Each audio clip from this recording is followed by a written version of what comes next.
10 तक गिनूंगा। राम लिखते ही, पढ़ते ही, सुनते ही, देखते ही या दिखते ही, मन में जो पहला विचार आता है उसे बांध कर रखिए। पूछूंगा 1 2 3 4 5 6 7 8 9 9 9। हाथ काट कर रख दूंगा ये नाम समझ आ जाए तो। कितनी दिक्कत होगी पता है राम समझ आ जाए तो। भाई राम राम तो कह लोगे पर राम सा दुख भी सहना होगा। पहली चुनौती ये होगी कि मर्यादा में रहना होगा। और मर्यादा में रहना मतलब कुछ खास नहीं कर जाना है, बस त्याग को गले लगाना है और अहंकार जलाना है। अब अपने राम लला के खातिर इतना ना कर पाओगे और शबरी का जूठा खाओगे तो पुरुषोत्तम कहलाओगे। काम क्रोध के भीतर रहकर तुमको शीतल बनना होगा। बुद्ध भी जिसकी इच्छाओं में बैठे वैसा पीपल बनना होगा ये सब कुछ, और वो भी शून्य में रहकर प्यारे। तभी तुमको पता चलेगा कि कितने अद्भुत राम हमारे। सोच रहे हो कौन हूं मैं? चलो बता ही देता हूं। तुमने ही तो नाम दिया था मैं पागल कहलाता हूं। नया नया हूं यहाँ पे तो ना पहले किसी को देखा है। वैसे तो हूं त्रेता से, मुझे कृष्ण किसी ने कलयुग भेजा है।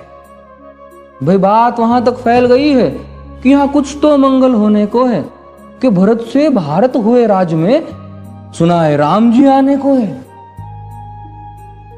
बड़े भाग्यशाली हो तुम सब। नहीं, वहां पे सब यही कहते हैं कि हम तो राम राज्य में रहते थे पर इन सब में राम रहते हैं। यानी तुम सब में राम का अंश छुपा है। नहीं मतलब वो तुम में आते हैं रहने। सच है या फिर गलत खबर? अगर सच्ची है तो क्या कहने। तो सबको राम पता ही होगा, घर के बड़ों ने बताया होगा। तो बताओ फिर कि क्या है राम।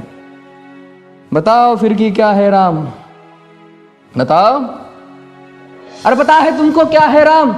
या बस हाथ धनुष तरकश में बांध, या वन में जिन्होंने किया गुजारा, या फिर कैसे रावण मारा लक्ष्मण जिनको कहते भैया, जिनकी पत्नी सीता मैया। फिर ये तो हो गई वही कहानी, एक था राजा एक थी रानी। क्या सच में तुमको राम पता है? ये वो भी आकर हम बताए। बड़े दिनों से हूं यहाँ पर, सब कुछ देख रहा हूं कब से। प्रभु से मिलने आया था मैं, उन्हें छोड़कर मिला हूं सबसे। एक बात कहूं अगर बुरा ना मानो, नहीं तुम तुरंत ही क्रोधित हो जाते हो। पूरी बात तो सुनते भी नहीं, सीधे घर पर आ जाते हो। ये तुम लोगों के नाम जपो में पहले सा आराम नहीं। ये तुम लोगों के नाम जपो में पहले सा आराम नहीं। इस जबरदस्ती के जय श्री राम में सब कुछ है, बस राम नहीं।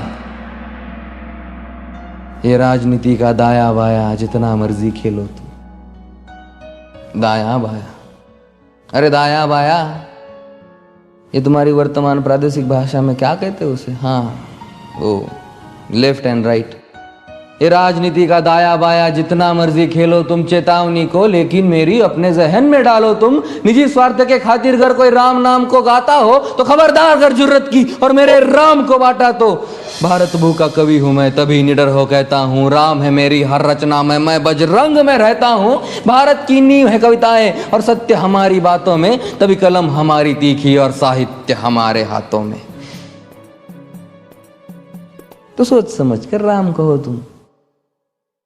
ये बस आतिश का नारा नहीं, जब तक राम हृदय में नहीं तुमने राम पुकारा नहीं। राम कृष्ण की प्रतिभा पर पहले भी खड़े सवाल हुए। ये लंका और ये कुरुक्षेत्र यूं ही नहीं थे लाल हुए। अरे प्रसन्न हंसना भी है और पल पल रोना भी है राम। सब कुछ पाना भी है और सब पाकर खोना भी है राम। ब्रह्मा जी के कुल से होकर जो जंगल में सोए हो, जो अपनी जीत का हर्ष छोड़ रावण की मौत पे रोए हो। शिव जी जिनकी सेवा खातिर मारुत रूप में आ जाए। शेष नाग खुद लक्ष्मण बनकर जिनके रक्षक हो जाए। और तुम लोभ क्रोध अहंकार छल कपट सीने से लगा कर सो जाओगे तो कैसे भक्त बनोगे उनके, कैसे राम समझ पाओगे? अघोर क्या है पता नहीं और शिव जी का वरदान चाहिए। ब्रह्मचर्य का इल्म नहीं, इन्हें भक्त स्वरूप हनुमान चाहिए। भगवा क्या है पता, लहराना सबको होता है पर भगवा क्या है वो जाने जो भगवा ओढ़ के सोता है। राम से मिलना, राम से मिलना, राम से मिलना है ना तुमको? निश्चित मंदिर जाना होगा पर उससे पहले भीतर जा संग अपने राम को लाना होगा। जय सिया राम। और हाँ, अवधपुरी का उत्सव है, कोई कसर नहीं, सब खूब मनाना। मेरे प्रभु है आने वाले, रथ को उनके खूब सजाना। वो द्वापर में कोई राह तके है, मुझे उनको लेने जाना है। चलिए तो फिर मिलते हैं,